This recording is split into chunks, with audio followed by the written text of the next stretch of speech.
se trató ayer precisamente. Estuvimos viendo cómo logramos una disminución en los precios, sobre todo cuando no se justifica, cuando se piensa que se está abusando. Sobre eso tratamos en los básicos, y lo cierto es que son muy pocos los productores o los que distribuyen los alimentos básicos. No está muy diversificado. Entonces podemos hablar con ellos.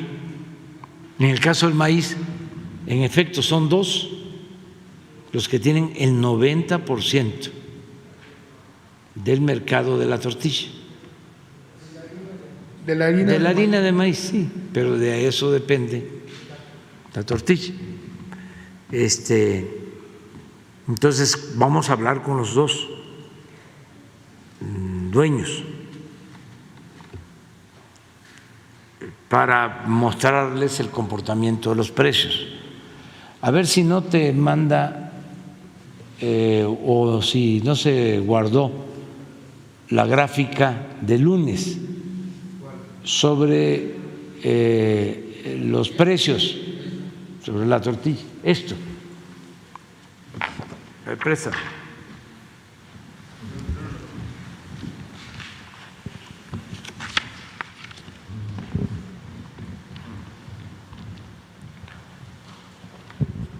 Este es el precio de la tortilla en autoservicios.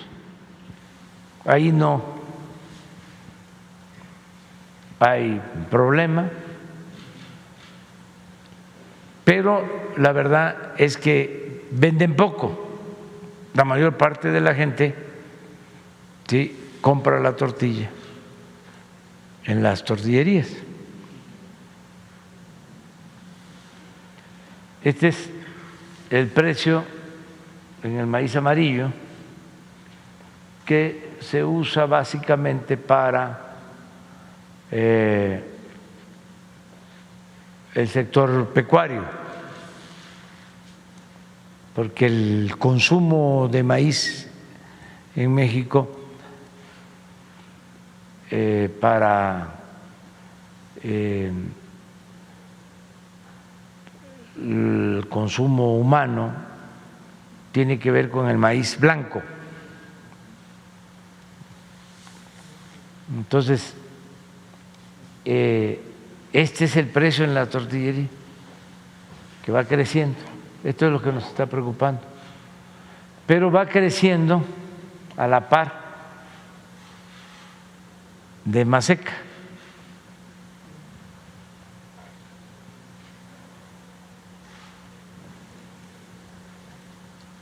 No así Minsa, que era la otra empresa que tú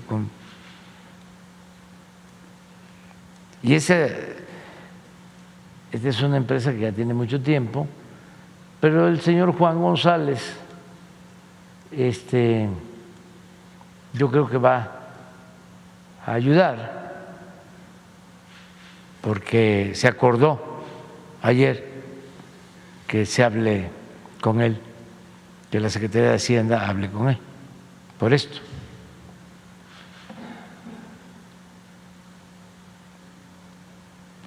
Escuchar cuál es la justificación.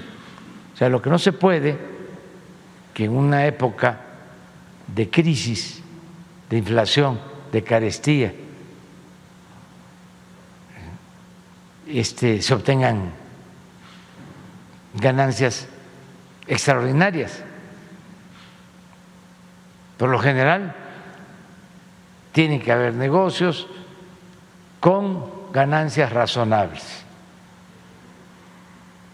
todo el tiempo, porque hay inversión, hay riesgos y porque nosotros apoyamos una economía mixta, no es el estatismo, se requiere de la participación del sector privado, pero tienen que haber utilidades razonables, no abusar de ciertas circunstancias con ganancias excepcionales en épocas de crisis. Entonces, vamos a hablar.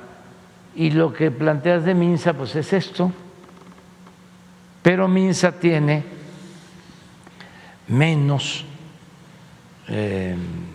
participación en el mercado. Solo tiene el 20%. Sí. Y el 70% lo tiene. Así es. Esta es la empresa, vamos a llamarle en los términos tecnocráticos de moda, para hablar físico, como se decía antes, es la empresa preponderante. Entonces, se va a hablar con los dos.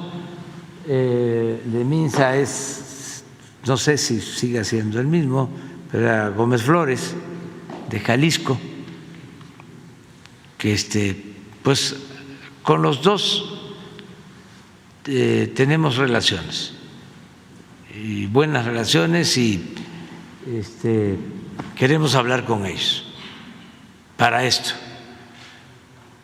y otras medidas que vamos a tomar. Pero lo que queremos es, a ver, ayuden. Es lo mismo de las distribuidoras. 3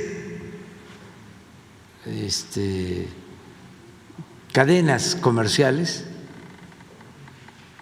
venden el 80%.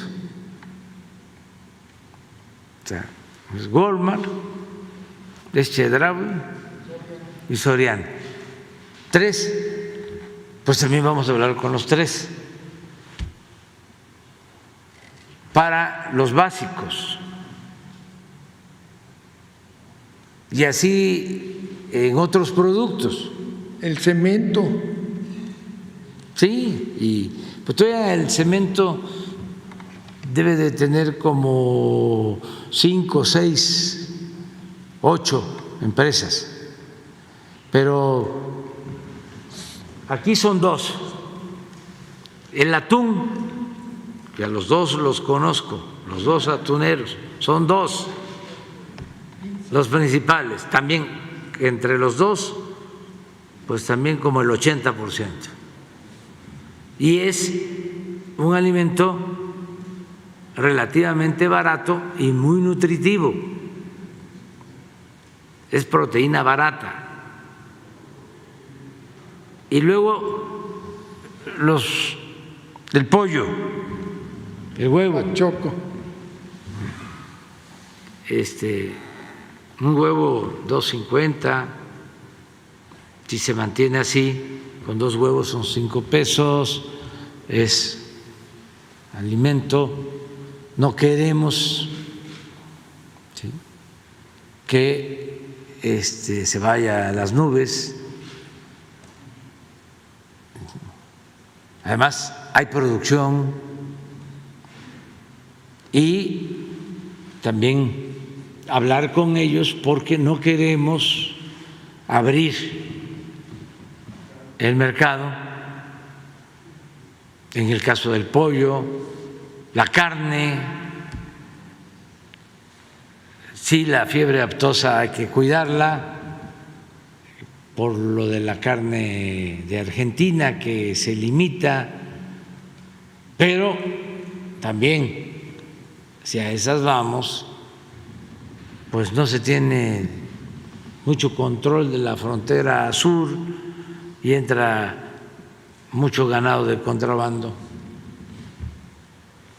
sin control sanitario de Guatemala, y habría que preguntarse qué es mejor, la sanidad animal en Guatemala que en Argentina o que en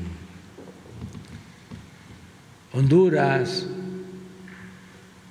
o en otros países. En fin, hay que ver todo esto. Ya estamos atendiendo este tema con el propósito de controlar la inflación, de que no se nos vaya más allá de lo normal, que es un fenómeno mundial, pero que nosotros hemos logrado controlar. Si no hubiésemos tomado la decisión de subsidiar la gasolina y el diésel, que eso solo nosotros, porque para un tecnócrata tomar una decisión de esas es un sacrilegio.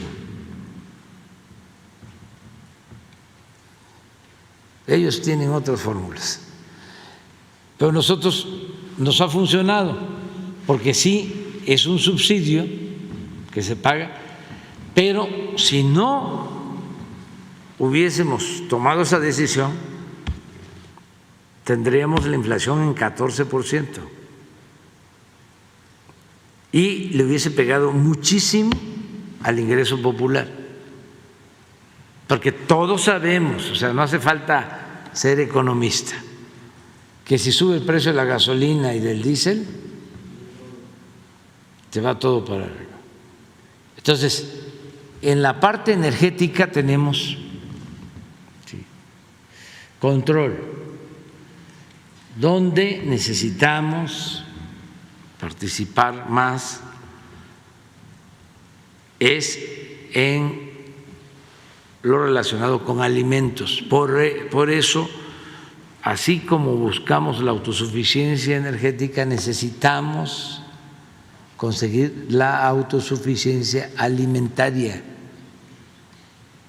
y producir cada vez más básicos.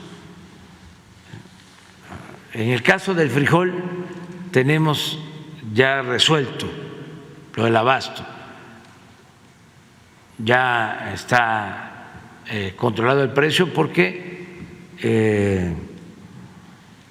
Diconsa tiene frijol suficiente. Pero el caso del maíz es distinto.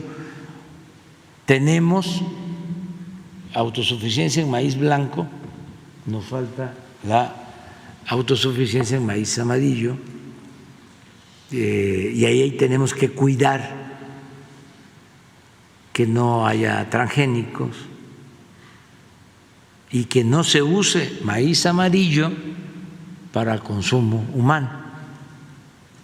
Eso lo tenemos que cuidar, porque sería muy fácil decir abrimos, ¿no?, y que entre maíz amarillo, pero no queremos transgénicos.